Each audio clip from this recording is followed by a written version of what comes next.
Hello. Welcome back to the TechCraft YouTube channel and welcome back to System Design Series lecture number 3.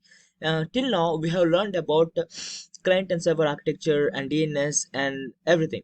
Now, today's lecture, we will learn about database replication. Uh, what is database replication?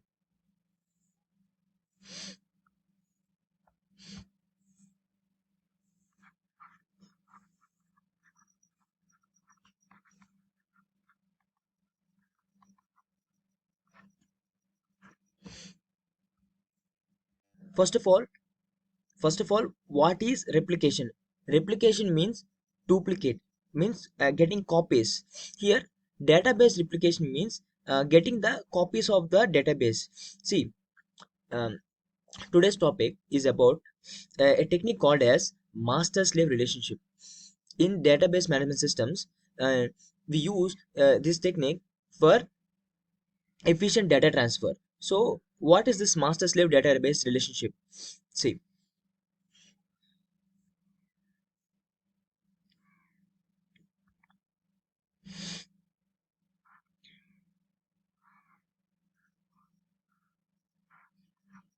this is a master database, and this is a slave database. So, what is this master and what is this slave? See, I already have discussed in previous lectures what is a database. What is a database? Database means collection of related data. And I've also discussed about types of DBMS also. That relational and non-relational databases. I don't discuss now. Watch that lectures if you have it out. Now, what kind of operations we can do in this master database and slave database? See, I have discussed about a keyword called as CRUD. Here, create, read, update, and delete. Right? Create, read, update, and delete. See, in master database, generally, not generally, in master database, we use for uh, we can use for uh, update. We can use master database for delete, and we can use master database for write operations. See,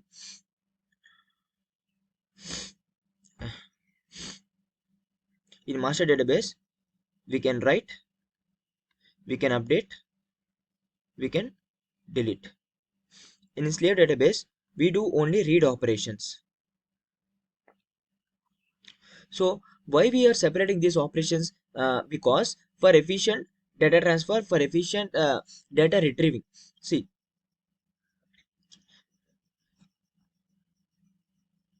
so why we are using data replication? Because we want to separate the web servers and database servers. In technically, these databases are connected to the web servers. See, bunch of web servers are connected with the database. Here, why we are doing database replication means we are separating the web servers and database servers. See, the specialty about database replication here is whatever data present in this slave database is also present in the master database. Whatever the data present in slave database is also present in the master database. When the user when the user updates, see, when there is a write operation, when there is an update operation or any delete operation, the data is updated in the slave database immediately updated in the slave database, also in the master database. Of course, generally write operation occurred in the master database, right? So replication, because of this replication, the data present in slave database and master database is same. And so what's the use of it? See, whenever whenever a slave database goes offline, let us say because of some issue, we lost this server, we have lost this server. So now this master database acts as a slave database as well as master database, and all CRUD operations are happen in this one master database.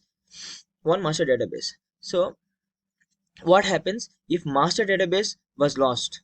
If master database was lost, we will do all CRUD operations in this slave database, and this slave database for specific amount of time acts as a master database and do all these CRUD operations. In this particular amount of time, we will add another slave database for uh, efficient data transfer. Okay, I will take in the slide. See,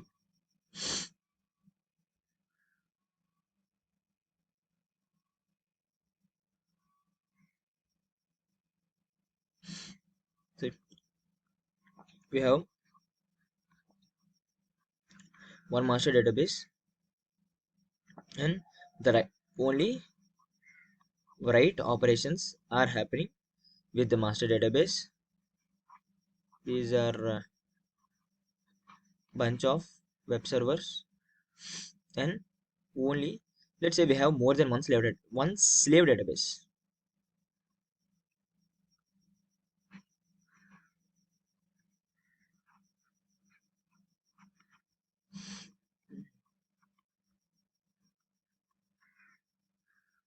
This is a slave database. This is also a slave database, and this is a slave database. This is a master DB. Write operations are occurring in master DB, and read operations are occurring in this slave databases. In this slave databases. So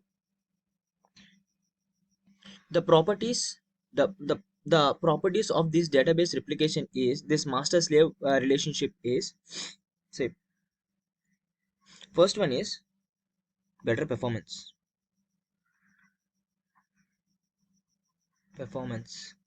So how it is better performance? Because of multiple slave databases, we have more than one slave databases, right?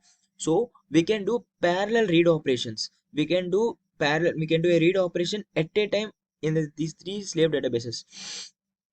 And it is, the second property is it is reliable.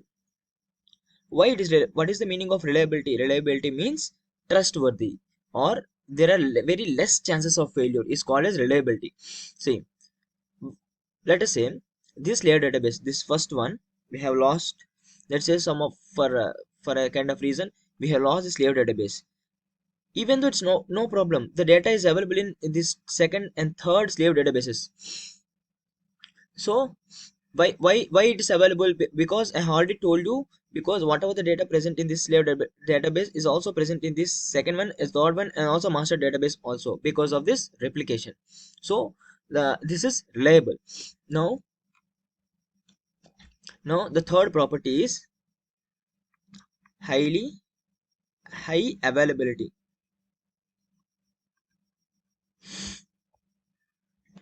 High availability. High availability means if one of the slave database, let's say this slave database, this first one, let's say this first one goes offline, remaining two slave databases will be available. If both one or two is go one, and second one is also goes offline, the third one is available. So this says that this is highly available. Now we will draw the complete diagram of how database tier and web tier got separated. See, this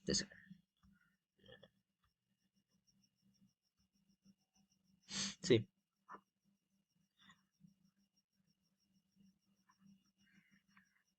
client send a request to the load balance, actually not load balancer. Load balancer will talk to the servers,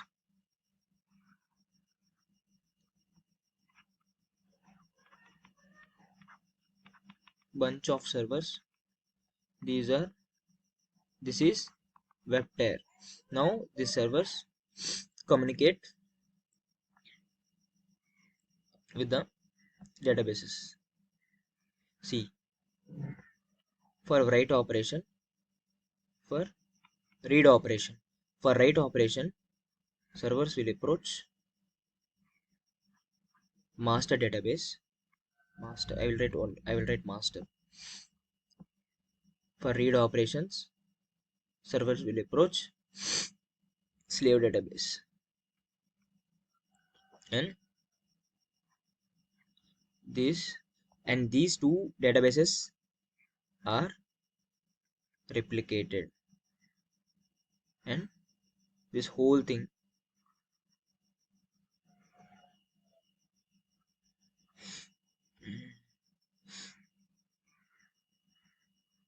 is a database tier. This is how we separate web tier and web tier and the database tier. So the thing is, I've already said you, when master database goes offline, when this master database goes offline, slave database acts as a master database. But the thing is, it's very tough, and promoting a slave database as a master database, there is some inconsistency in data, so it's tough, but it's implemented also. Even though it's tough, it's implemented, but it's tough. Okay, that's all for today, and for the further updates, we will discuss in lecture number 4 all the remaining topics, and lecture number 4 we will discuss a few more interesting topics, and soon we will meet in the next lecture.